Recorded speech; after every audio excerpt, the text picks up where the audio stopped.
3. Assalamualaikum warahmatullahi wabarakatuh.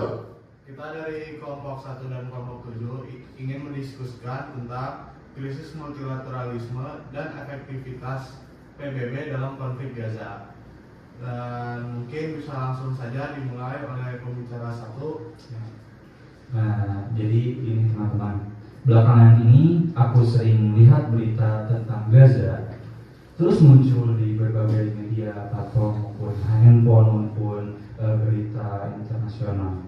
Nah, mulai dari bantuan kemanusiaan yang terhambat, korban sipil yang terus bertambah dari hari ke hari, sampai banyak negara yang mempertanyakan efektivitas daripada PBB itu sendiri.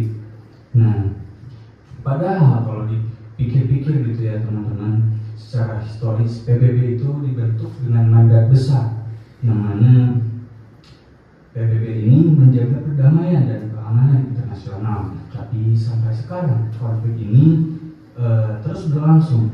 Menurut kalian ini menunjukkan krisis multilateralisme yang nyata atau masalah lebih kompleks daripada itu? Nah, aku justru tertarik melihat bagaimana krisis ini tuh mendefinisikan sejak awal. Kalau kita perhatikan, narasi yang muncul di berbagai ruang publik itu berbeda-beda. Ada yang membingkainya pure sebagai masalah keamanan negara, ada yang fokusnya itu ke geopolitik, dan ada juga yang lebih ke bantuan kemanusiaannya. Jadi sebelum kita menyimpulkan PBB itu gagal atau berhasil, menurut aku dan kelompok kita itu kita perlu membongkar dulu bagaimana sih informasi dan klaim kebenaran tentang konflik ini tuh diproduksi dan dikonsumsi gitu. Tapi kalau dari kacamata teori normatif, yang harus jadi fokus utama bukan cuma cara konflik itu dibicarakan, melainkan dampak nyatanya terhadap manusia.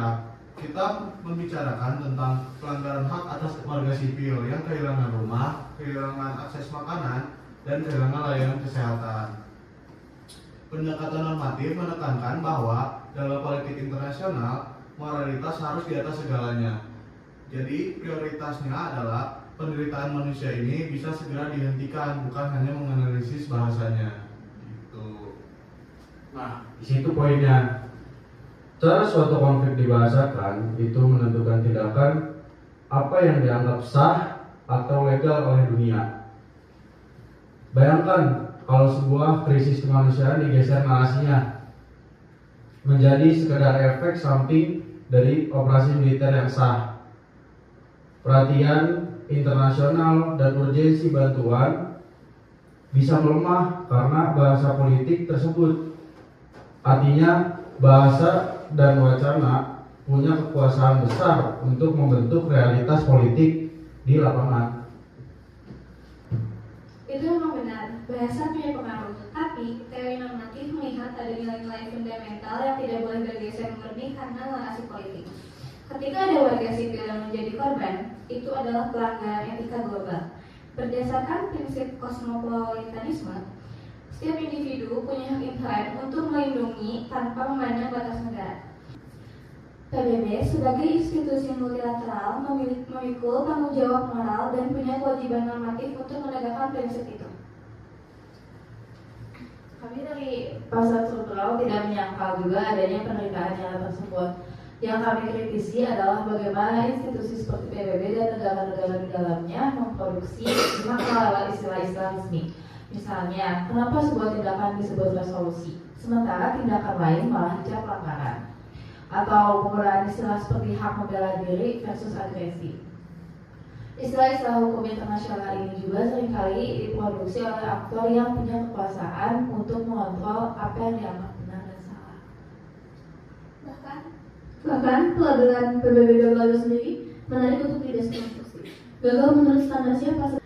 Apakah kegagalan ini murni karena kelemahan institusi atau karena PBB sejak awal didesain dalam struktur wacana yang timpang, di mana suara negara-negara besar di Dewan Keamanan itu selalu lebih dominan dalam menentukan arah kebijakan?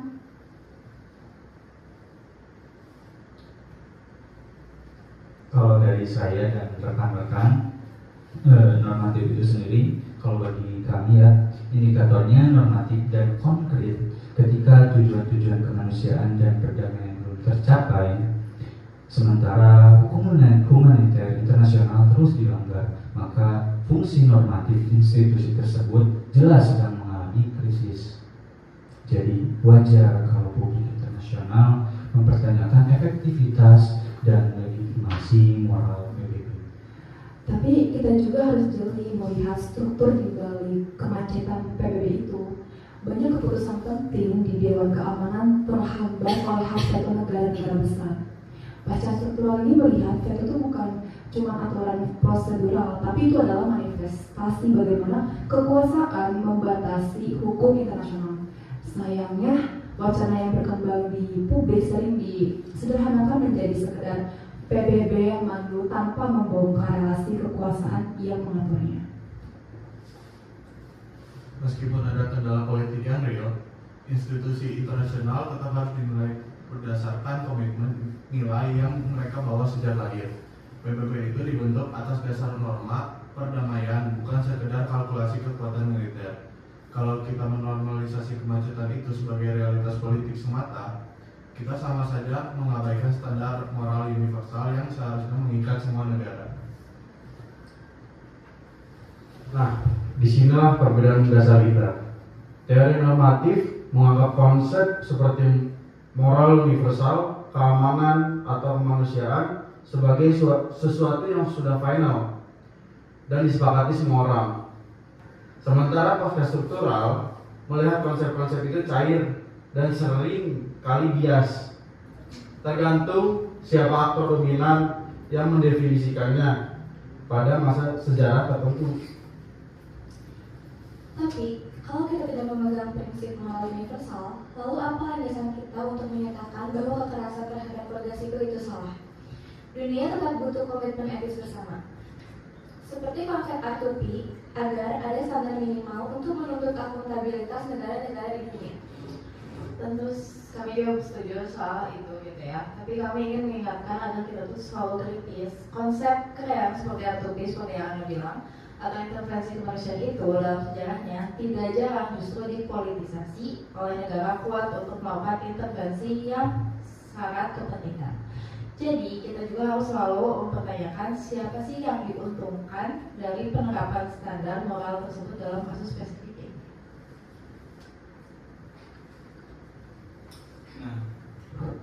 Nah, kalau begitu, apakah kalian menganggap respon dan kepedulian masyarakat internasional terhadap isu Gaza ini cuma hasil dari konstruksi wacana dan framing saja?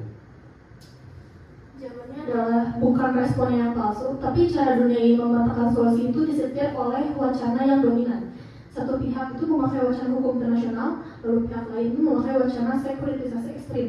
Akhirnya, kebijakan diambil PBB itu seringkali jadi kompromi politik, bahasa yang sangat ambigu, bukan yang senyata yang tidak solutif.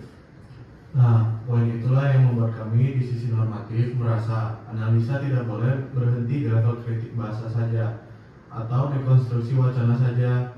Pada akhirnya, ada realitas kemanusiaan mendesak di lapangan. Analisis teoritis harus bisa menuntun kita pada tindakan etis yang seharusnya diambil untuk menolong sesama manusia. Oke, kami sepakat bahwa senjata itu penting, tapi pasca struktural mengingatkan bahwa tindakan tanpa refleksi kritis terhadap bias wacana di awalnya justru beresiko melahirkan solusi yang cacat atau bahkan memperpanjang dominasi struktur kekuasaan yang lama. Baik, jadi kesimpulannya, teori normatif bergerak berdasarkan pertanyaan etis. Apa yang secara moral wajib dilakukan oleh institusi internasional untuk melindungi manusia?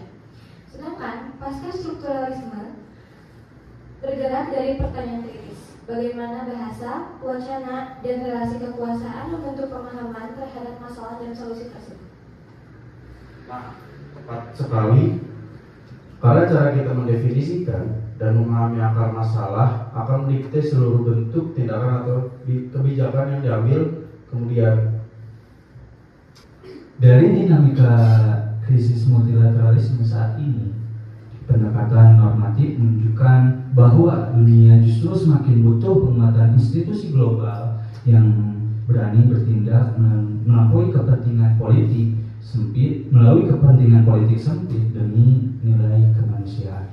Ya, betul. Dan dari sisi pasar struktural, krisis ini memperlihatkan pentingnya mendeskonstruksi narasi-narasi tunggal yang diproduksi oleh aktor-aktor hegemonik agar kita bisa melihat dinamika konflik ini secara lebih utuh dan adil.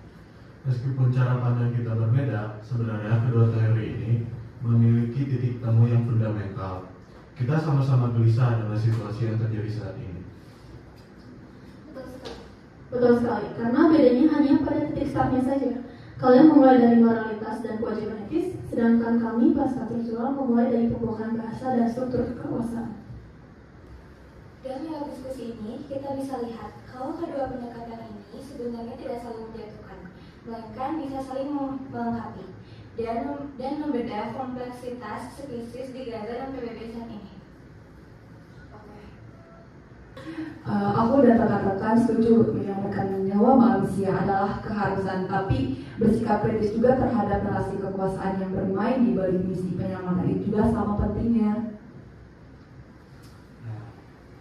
Nah, teman-teman semuanya, berarti untuk kesimpulan dari tugas kita ini, kelompok ini, kita tulis saja perpaduan dari dua sudut pandang ini ya, bahwa krisis Gaza ini membuktikan bahwasannya PBB memang sedang diuji.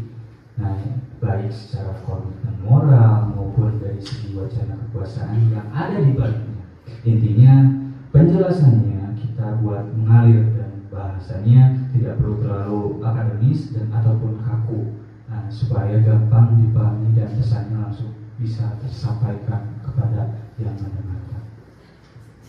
Nah, kita juga setuju kalau bahasanya emang terlalu rumit dan penuh jargon teoritis, intisari diskusinya malah takutnya menguap gitu. Kita sampaikan dengan bahasa yang sederhana, tapi argumen analitisnya tetap tajam. Gitu aja. Iya, apalagi karakter dosen pengampu kita kan lumayan unik ya. Betul. Dia juga masih muda, pembawaannya seringkali puitis, tapi aslinya sangat tegas kalau melihat argumen yang bolong. Betul. Beliau pasti lebih menghargai tulisan yang reflektif, bukan hanya sekedar copy paste dari teks buku yang kaku. Bener banget nih Kak. Karena untuk menyesuaikan biaya itu di paragraf terakhir itu kita kasih satu kalimat pamungkas gak sih, ya agak puitis gitu, tapi setelah kritis itu masih dapat. Misal, kemanusiaan tidak boleh sekedar menjadi pajangan dalam wacana elit, dan keadilan tidak boleh dibiarkan terus tunduk di bawah bayang-bayang kekuasaan. Gimana? Betul. Setuju. Nah, itu cakep banget sih ya, Wak. Pas dan sangat merangkum inti masalah, inti perdebatan normatif dan pasca struktural kita tadi. Oke sih, berarti argumennya udah solid ya teman-teman. Nanti biar Nata atau teman-teman yang lain aja yang bantu kompil dan rapiin struktur draft akhirnya. Targetnya itu malam ini selesai digabungin, jadi kita bisa punya banyak waktu lah buat baca ulang sebelum dikumpulin begitu. Aman. Nanti aku yang susun dan langsung bagikan link finalnya ke grup biar bisa kalian cek ulang.